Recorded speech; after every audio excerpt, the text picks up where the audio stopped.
네, 여러분 안녕하세요. 오늘 이야기할 주제는 인기글 중에 또 하나인 첫 수학학원 언제부터? 초등학생 첫 수학학원 언제부터?입니다. 이거를 저는 블로그 포스팅할 때 그냥 이렇게 막 정해놓고 쓰진 않아요. 그냥 그날 생각나는 주제 가지고 약간 즉흥적으로 쓰는 편이거든요. 근데 이때가 날짜 보니까 23년 10월 달이네요. 어, 이때 10월, 11월에 보통 입회 문의를 일찍 주시는 분들은 10월 달부터 학원을 알아보기 시작하시거든요. 아마 그래서 이 주제를 썼던 것 같아요. 초등학생은 교과 수학 학원을 언제부터 다니면 좋을까? 실제로 이런 질문을 학부모님께서 많이 하세요. 네. 그러니까 지금 홈스쿨링으로 엄마표 수학을 하고 있는데 수학 학원을 이제 슬슬 보내야 되긴 하는데 어 이게 적절한가? 아니면 그 시기는 언제인가? 막 이런 이제 질문을 많이 하시는데 사실 결론부터 말씀드리면 당연히 이게 뭐 정해진 건 아니잖아요. 정답이 없고 아이의 상황과 현재의 상황과 성향에 따라서 다르겠죠. 근데 이 글이 생각보다 꽤 지금까지도 계속 많이 읽히고 있는 것 같아요. 근데 읽어보시면 사실 별 내용은 없습니다. 제 포스팅 대부분이 막 예를 들어 특별하게 막 뭔가 막 화제를 갖고 오는 그런 글은 별로 없어요. 그러니까 예민한 글은 사실 학원 블로그이기 때문에 하고 싶은 말은 많지만 예민한 주제에 대해서는 굳이 다루지는 않아요. 특별한 사안이 아니면. 근데 이 주제는 생각보다 학부모님들이 많이 읽어주신 그런 근데 사실 사교육은 제 생각은 그러니까 학원업을 하고는 있지만 사교육에 대해서는 꼭 받아야 된다. 그러니까 필요하면 공부를 하되 막 사교육을 조장하고 싶은 마음은 없어요. 저도 한 아이의 엄마이자 학부모이기 때문에 그렇습니다. 그런데 일단 제 생각은 점점 양극화가 되어 가고 있는 것 같긴 해요. 중간이 없는 거죠. 공부를 정말 잘하고 뭔가 공부에 소질이 있으면 당연히 그거는 더 서포트를 해 주는 게 맞고 실제로 그런 친구들 중에 그러니까 수학 사교육을 한 개 이상 그러니까 2개 이상 받는 친구들이 실제로 많이 있어요. 필요에 따라서 사교육을 골라서 활용을 하는 거죠. 예를 들면 뭐 대형 학원 이제 뒤처지는 걸 경계하기 위해서 대형 학원을 다니면서 뭔가 따로 또 과외를 받는다든지 내신 준비 때문에 아니면 뭐 또 학원을 2개 다니는 친구들도 실제로 있어요, 수학 학원을. 그런데 우리 아이가 공부에는 소질이 너무 없는 것 같고 너무 인제 공부를 싫어해. 예를 들면. 그러면 학원을 아예 안 보내거나 아니면 공부를 아예 안 시키는 이렇게 양극화되는 경우가 있더라고요. 그러니까 중간이 거의 사라지는 느낌? 네. 실제로 상담을 해 본 결과 그런 느낌을 좀 많이 받았습니다. 근데 이게 또 지역마다 너무 달라요. 네. 지역적인 그러니까 사교육은 지역적인 그 특징이 정말 두드러지는 것 같아요. 그래서 저희 지역은 초등은 엄마표 수학을 정말 많이 하세요. 중1까지는 거의 그런 것 같아요. 음. 그러니까 사고력 수학을 조금 다니면 다녔지 굳이 교과 수학을 초등학생 때 왜냐면 사실 쉽잖아요. 쉽고 엄마 말을 곧잘 듣는 성향의 조금 좀 다루기 좀 쉬운 그런 학생이라면 충분히 엄마표 수학을 할 수가 있고 저도 그거에는 찬성이에요. 그러니까 어머니께서 많이 오답도 관리를 좀 해 주고 그다음에 커리큘럼도 나름대로 이제 시중 교재 가지고 우리 아이에 맞게 그러니까 그 뭐 여느 사교육보다도 더 꼼꼼하게 관리를 해 주시는 분들도 계세요. 그런 학부모님이라면 홈스쿨링은 좋은 것 같아요. 우리 아이를 제일 잘 아는 분이 학부모니까. 근데 이제 슬슬 고학년이 올라갈수록 인제 그때 학원을 많이 알아보는 분위기예요. 6학년? 저희는 좀 늦어요. 늦게 알아보시는 분들이 꽤 많아요. 대부분 학부모님들이 고학력자이시고 교육에 대해서 관심이 많으실수록 초등학생 때는 조금 더 엄마표 수학을 많이 하시는 것 같아요. 왜냐면 정보도 많고 그쵸. 그다음에 시중 교재도 막 옛날 저희 때랑은 다르게 시중 교재가 너무 퀄리티가 좋아요. 제 생각은 초등 저학년의 경우와 고학년의 경우로 나눴는데 학년은 아직 어려요.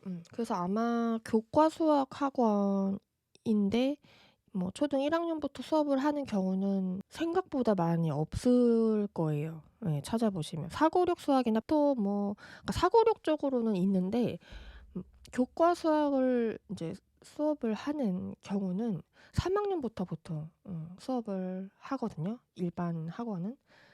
1-2 학년 때 사실은 인제 엄마표 수학 정보들도 많기 때문에 보시면 다 아시겠지만 충분히 집에서 할 수 있고 공부 습관만 쪼끔씩 잡아주면 특별히 뭐 문제가 되지는 않는 그런 나이예요. 골고루 예 다른 경험도 많이 해야 되고 이제 언어적인 측면도 중요하기 때문에 보통 막 1 학년 때부터 교과 수학을 어 다니거나 아니면 뭐 수업을 하는 학원은 별로 없는 것 같아요. 저희 지역은 그런 것 같아요. 그래서 공부 정서가 일단 제일 중요한 시기다. 그래서 초등 저학년을 교과 수학 학원을 다니면서 오히려 공부 정서가 조금 더 부정적으로 변하는 것에 대해서 경계를 하셔야 되는 시기인 것 같아요. 초등 고학년에 보통 저희 지역은 문의를 많이 주시는데요. 그러니까 첫 학원인 거예요. 이 학원을 이동하는 게 아니고 첫 학원. 예 첫 학원으로 인제 첫째이거나 아니면 외동이거나 그러니까 첫 경험 학원에 대한 뭐 그런 경험이 학부모님 또한 처음인 거예요, 수학에 있어서는. 5 학년 네 5 학년 때 많이 문의를 주시는 것 같고 그러니까 엄마표로 쭉 하다가 관계에 있어서 쪼끔씩 트러블이 생기는 경우가 좀 많고 공부를 하면서 뭔가 스스로 한계에 부딪히는 느낌이 드는데 뭔가 속 시원한 해결책은 없고 그러니까 아이가 원해서 알아보시는 경우 학부모님이 쪼끔 불안하신 경우 예 그러니까 아이도 잘하고 엄마표도 특별하게 뭐 무리 없고 그런데 주변에서는 막 지금 선행 막 중1까지 나가고 있고 막 난린 거예요. 지인들 모임 나가 보면. 우리 아이는 지금 현행만 하고 있는데 왠지 불안하고 약간 요런 경우. 그러니까 총 한 3 가지 정도.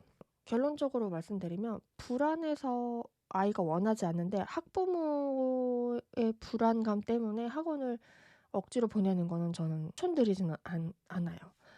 네.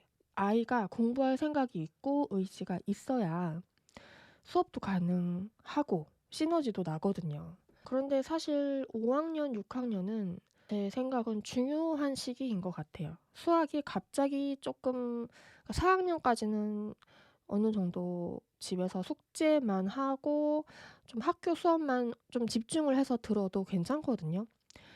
그런데 그동안 4 학년 때까지 학습이 잘 안 돼 있던 친구들이나 아니면 수학적 감이 정말 전혀 없는 친구들이 5 학년, 6 학년으로 올라갈 때 익숙하지 않은 개념들이 등장하기 시작하고 배경 지식도 많이 필요하고 문해력도 받쳐줘야 되고 약간 종합적인 게 팍 터지는 느낌이에요, 5 학년부터. 네.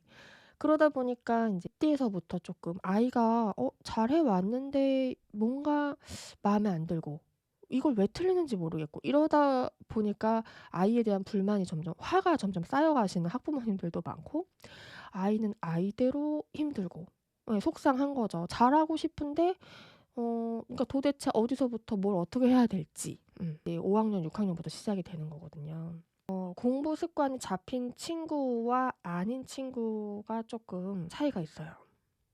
만약에 지금 6 학년인데 첫 학원으로 입회 문의를 주신 경우를 예를 들어 볼게요. 2 가지 부류로 나뉘는데 6 학년까지 홈스쿨 수학을 한 거예요. 그런데 첫 번째 그룹은 일단 엄마표도 너무 잘 해 왔고 자기 주도도 잘 잡혀 있고 그냥 스스로 예 그냥 엄마가 굳이 터치 안 해도 자기 거 그냥 숙제 딱딱 하고 그다음에 자기가 하고 싶은 책 선정해서 인강도 다 있잖아요 요즘엔. 뭐 모르는 거는 아니면 새로운 개념은 인강의 도움을 받으면서 그냥 스스로 진도 빼는데 무리 없고 심화 문제도 나름대로 또 혼자서 잘하고 이런 친구가 있는 반면에 그러니까 학부모님이 공부에 대해서 별로 그렇게 푸시를 안 하고 공부 습관도 전혀 안 잡혀 있고 아이도 마찬가지로 생활 습관도 전혀 안 잡혀 있고 그런데 이제 일단 내년에 중학교 가니까 걱정이 되고 아이도 뭐 걱정이 되고 그러니까 전혀 습관 안 잡힌 상태로 첫 학원을 알아보는 6학년 이 두 가지 그룹으로 나뉠 수가 있어요. 첫 번째 그룹은 보통 이제 선행을 나가기 위해서 근데 혼자서는 이제 조금 슬슬 힘에 부치기 때문에 학원을 알아보는 경우인데 왜냐면 혼자서 잘하는 친구들은 어딜 가서도 다 잘합니다. 그러니까 어느 학원을 가도 그 학원을 다녀서 전교 1등이 되는 거는 아니잖아요. 그 애가 원래 잘했기 때문에 그 아이는 어딜 가서도 전교 1등 할 아이인 거예요. 근데 마침 그 학원을 다니고 있을 뿐이지라고 저는 생각을 하거든요.